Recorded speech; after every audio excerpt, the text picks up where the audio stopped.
Hey friends, happy Sunday.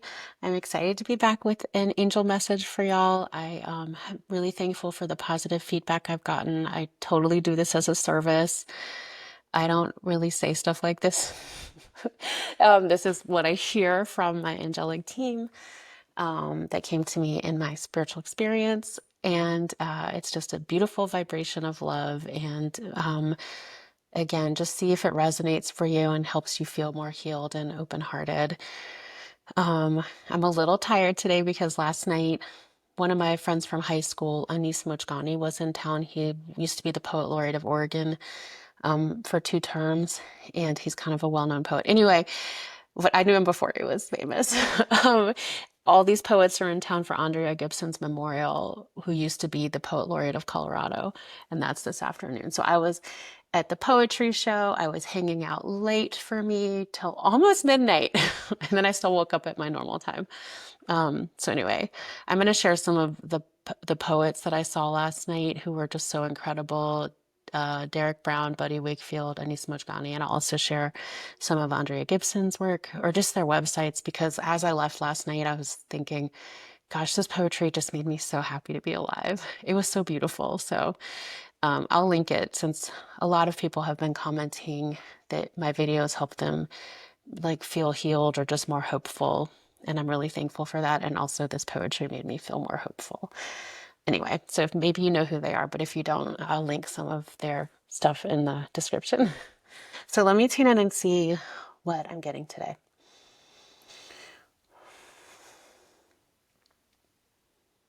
I'm hearing really all the answers that you're looking for can be found in your hearts, in your heart. The mind can only take you so far, and the mind can create a lot of scenarios, a lot of fears, a lot of worries that are not based in your current reality. Um, Try to see the world that you're in, speaking like your own world right now, where you are, through the lens of the heart, because that's actually what's going on in your life. Um, you can follow any thought for a very long time. You can take it very far um, and create a lot of scenarios.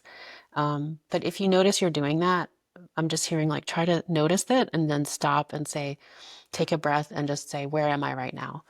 Um, right now I'm in my room. Right now I'm sitting on a wherever, and you can take a breath and see that those thoughts aren't real, but your thoughts are powerful and they can create realities. So not to freak y'all out, but they're just saying, come back to the breath, come back to the heart. The heart's the lens through which you see the world. And if your mind is going like running away with itself, just really try to come back to your breath, come back to the space that you're in. You can do that mindful 5, 4, 3, 2, 1 mindfulness thing they're saying. I had a friend that used to do that, and it's like 5 things you can see, 4 things you can hear, and it just helps them come back into the present. And I'll link that exercise too. There's a lot of good stuff for thought stopping. But I'm really being shown a lot of us need to work on that, including me. I do the same thing.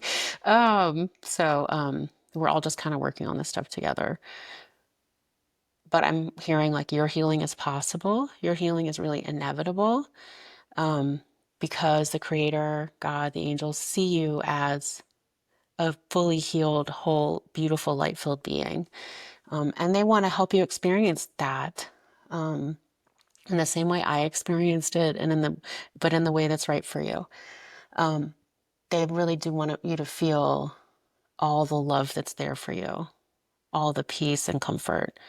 Um, it's almost like they're showing me this image that they're like pouring out all this love on you. But if we're blocking it with our thoughts, our worries, or thinking we're not worthy of this love, it's almost like coming to us and just going around us, but we're not like letting it all the way in to our hearts. And I'm sure I do that too. So I do that even now. So just really just letting that beautiful divine love that's flowing down. They're showing me almost like the healing waters. Just let that love in, the light, the peace, all the way into your heart. That's where the healing happens. That's where comfort is found. And that's where you can really solve all your problems. You really can't solve your problems with the mind. You solve them by opening your heart to the difficulties that you have and asking for God's help, Creator's help, and trusting that that help is there for you. It's there even if you can't always sense it or feel it. It's just very, very there for you. They're also saying, please ask us for help. Ask your team, God, Creator, angels, just ask for help. Help will come to those who ask, and it's immediate. It'll feel like comfort and peace. And they're showing me too, like they'll work to help things to get fixed in your external life. But I am really hearing they can't help you if you don't ask. And they can't fix things if you don't ask for help fixing it. They're kind of showing me this image, like if your car is broken down or needs a tire change and you just stand there next to your car looking at it like, gosh, um, like just like, oh, my tire is broken or my car is broken, and you don't really do anything or try to ask for help or try to fix it. You're just looking at the problem, but you can ask for help and they will help. They'll also bring you people to help. So it might not look like an angel's right there. It might look like someone comes to you in your life and is the answer to a prayer. So it can be a lot of different things, but it'll be what's right for you in the answer to your prayer. And I'm also hearing, maybe some of y'all are wondering, why do some prayers not get answered? Let's see. They're saying prayers get answered in the way that's right in God's world. Um, and that doesn't always look like what we think is right in our minds. And this is often something we don't understand all the way. But it makes sense from like a heavenly perspective.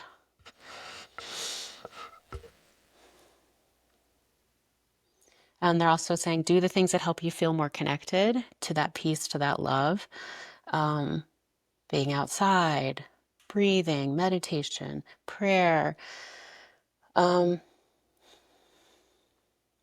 in the sunlight, resting and sleeping, eating enough food, being with loved ones, being in community, drawing, writing, whatever helps you feel like that internal peace. Again, I've said this before in these messages, like not what other people tell you you're supposed to be doing to make you feel peace, what actually helps you feel peace. And they're saying each one of you knows what peace feels like internally.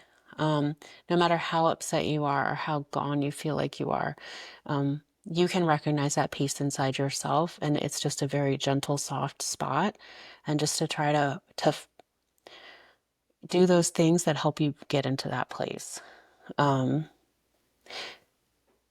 The easiest, quickest way is to sit in silence and breathe. Sit in meditation, open your heart to the Creator, and just feel that peace. That's like a quick, they're showing like quick as a snap, you can feel it that way. Let's see. I am hearing, don't be so afraid because your fears don't really mean anything. And come back again, come back to the heart, come back to that peace.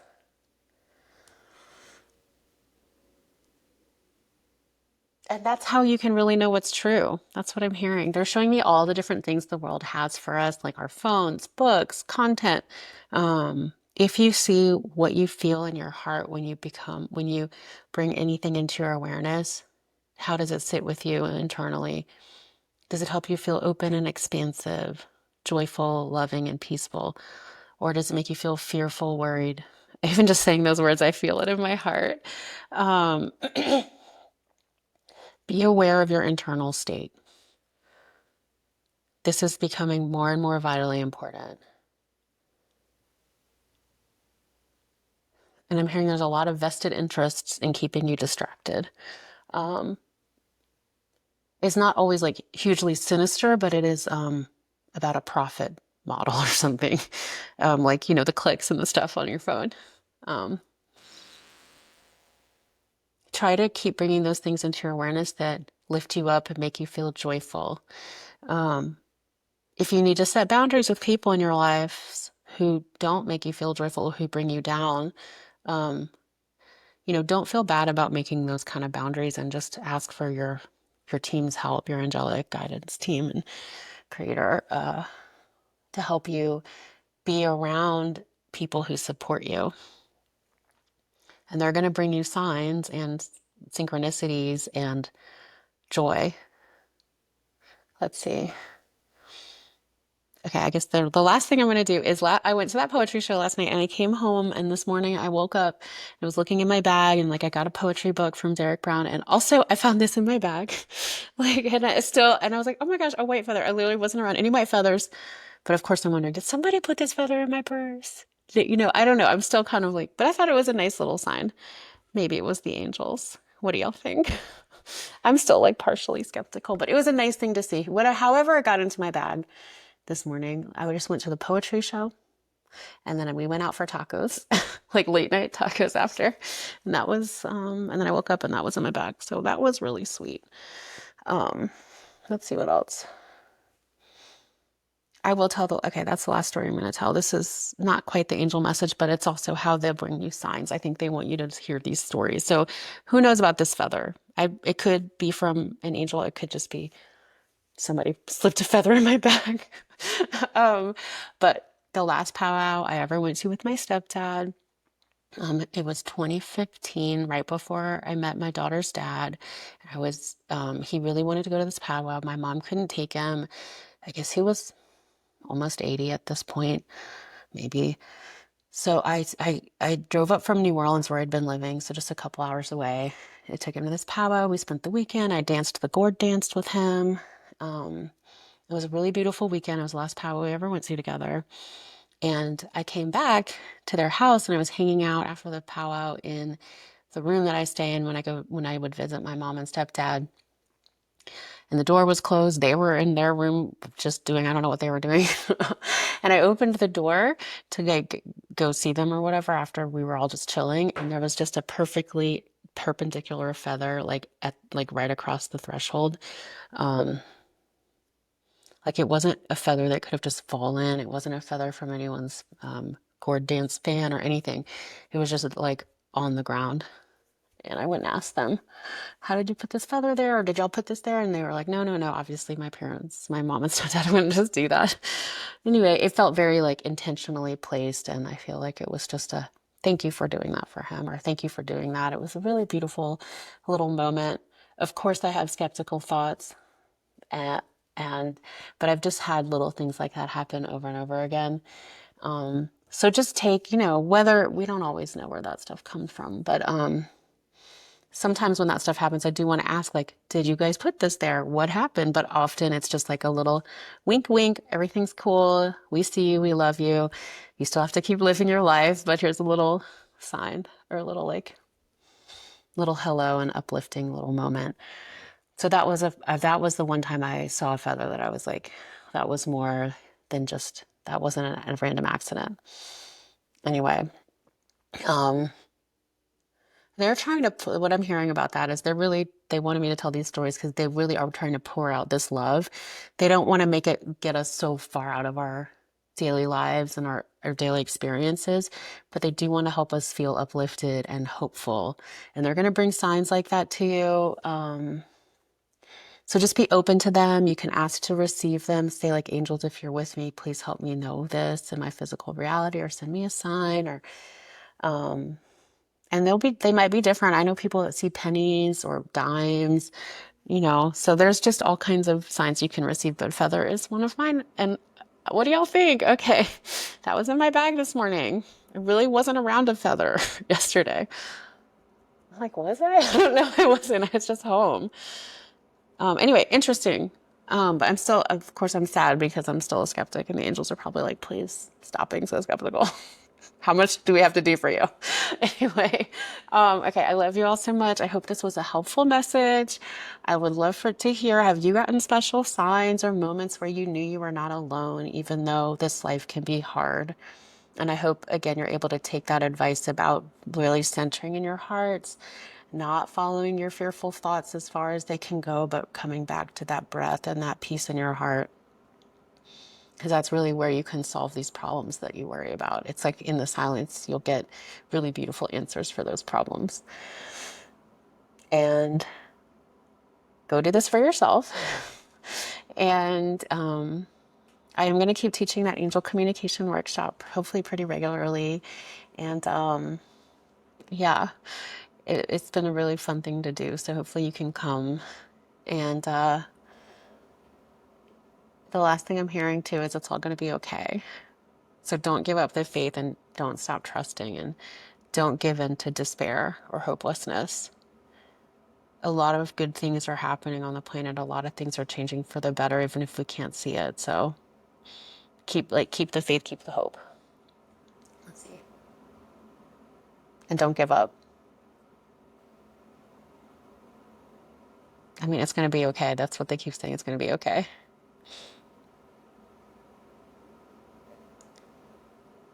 And if there's anybody really, really worrying about something, please, you can reach out to me. Yeah, just try to reach out. If you need an email about something, let me know. You can reach out to me. I think that was the last thing. Okay. Love y'all. This was a helpful message. And please just know how beautiful you are. I'll see you guys later. Bye.